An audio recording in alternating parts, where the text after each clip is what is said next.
Segundo paso, empoderamiento. Del libro La voz de tu alma, de Laín García Calvo. Los 7 principios de la creación.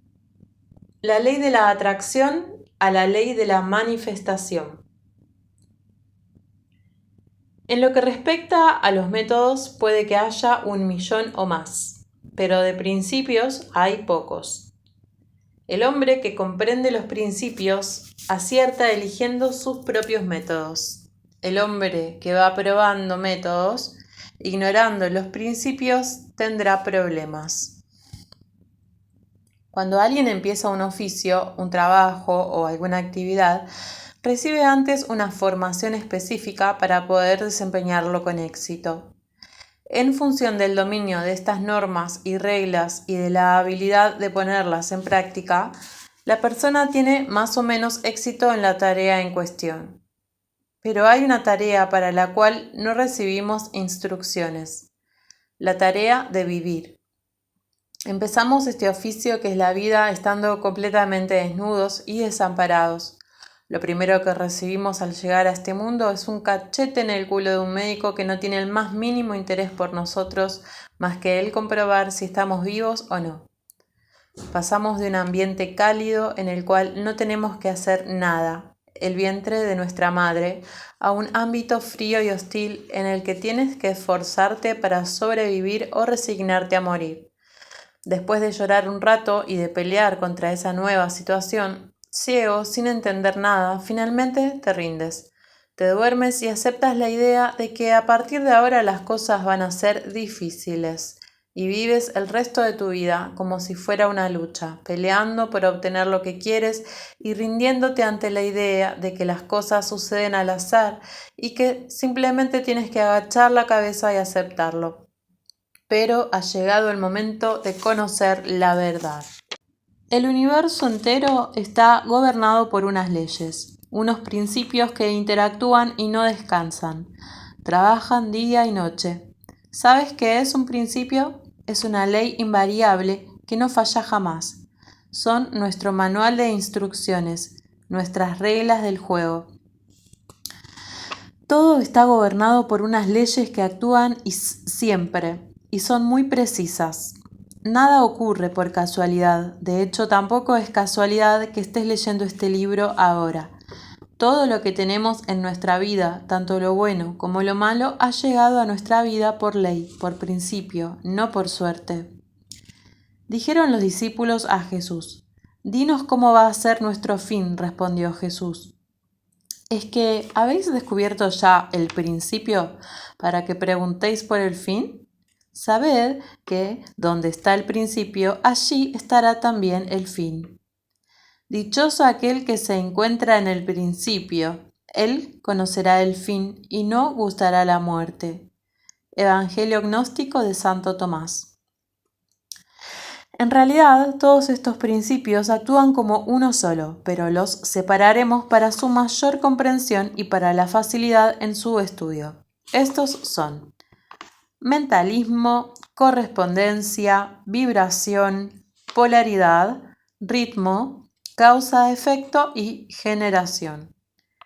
Los principios de generación, polaridad y más tarde el de causa y efecto y vibración han sido reconocidos por la ciencia de la mano de los grandes personajes de la historia como Einstein, Newton, Alva Edison, Mozart, Darwin, etc., en determinados estudios como la música, la electricidad, la botánica, la biología, etc.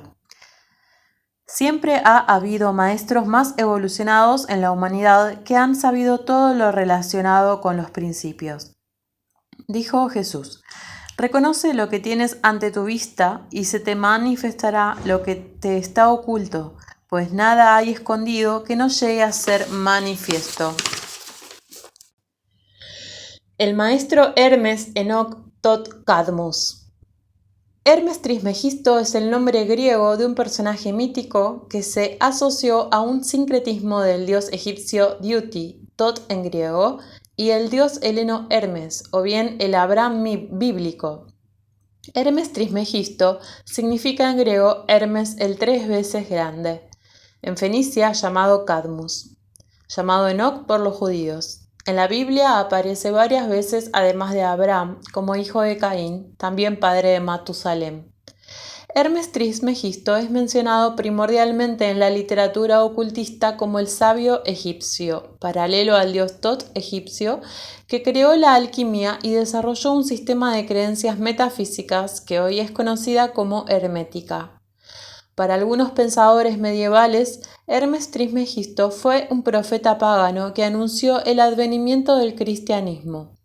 Se le han atribuido estudios de alquimia como la tabla de Esmeralda, que fue traducida del latín al inglés por Isaac Newton. El propio Isaac Newton involucrado en todo esto.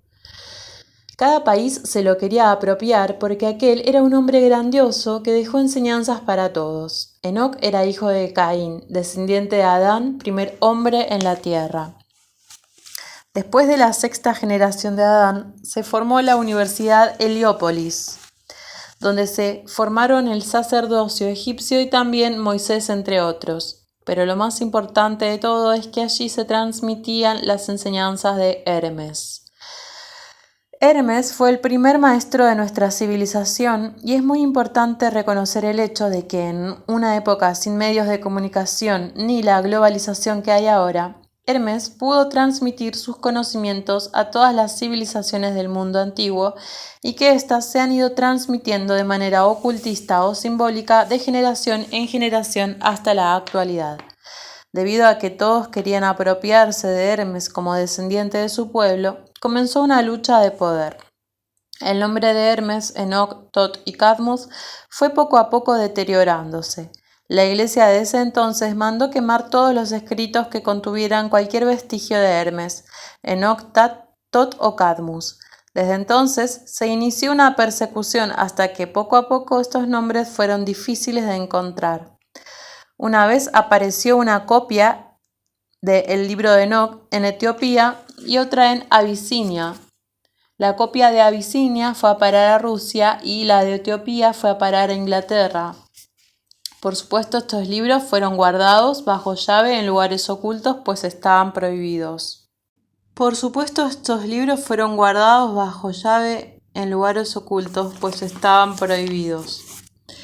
La copia de Rusia desapareció y jamás se ha vuelto a saber nada más de ella. Sin embargo, la copia de Inglaterra se hallaba en la abadía de Westminster y aunque nadie podía leerla, hubo un obispo que sí la leyó y descubrió un secreto que hoy te relato en estas páginas. Inmediatamente se puso a traducirlo porque lo que descubrió fue el principio del mentalismo. Poco después se fundó en Inglaterra el movimiento del Nuevo Pensamiento y después en Estados Unidos, pues las copias estaban traducidas al inglés. Todas las religiones de todo el mundo e incluso la ciencia moderna están basadas en las enseñanzas de Enoc.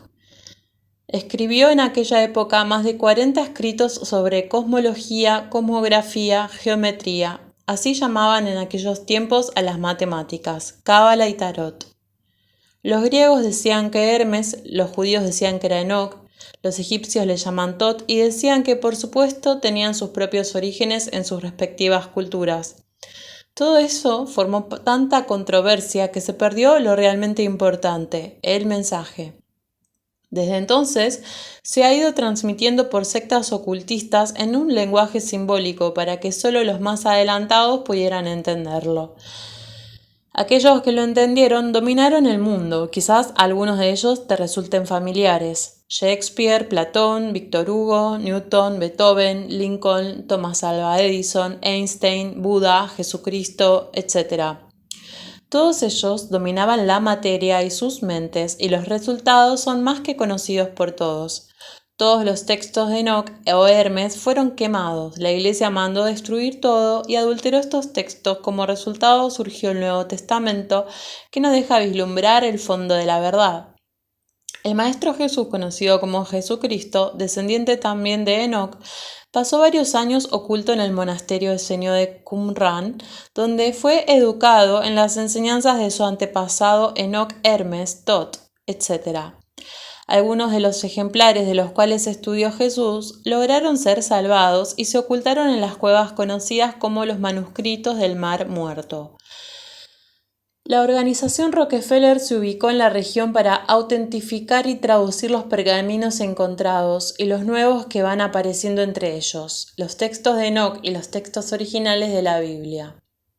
La ciudad perfecta del Apocalipsis.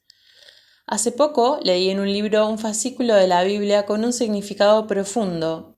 El fascículo dice así: Capítulo 21 del Apocalipsis. La ciudad es un cuadrado y su longitud es igual que su anchura. Midió la ciudad con la medida 2.220 kilómetros. Su longitud y su altura y su anchura son iguales. Entonces, al igual que el autor del libro, pregunté a una de mis amigas más avanzadas que cuál creía que era el significado de este escrito. Después de unos momentos, ella me contestó: la ciudad se presenta como un cubo perfecto, símbolos de perfección, así como un lugar santísimo por la altura y anchura. Las dimensiones de 12 indica gobierno, un lugar perfecto de alta adoración de modo espiritual. Nos data perfección. Sí, las leyes del universo son perfectas y son siempre las mismas, las mires por donde las mires, eso es. Si vemos todas las leyes, no se extinguieron. Cada día el mundo se da cuenta de que las leyes son las que suceden porque tienen que suceder. Las rige el universo de una manera perfecta.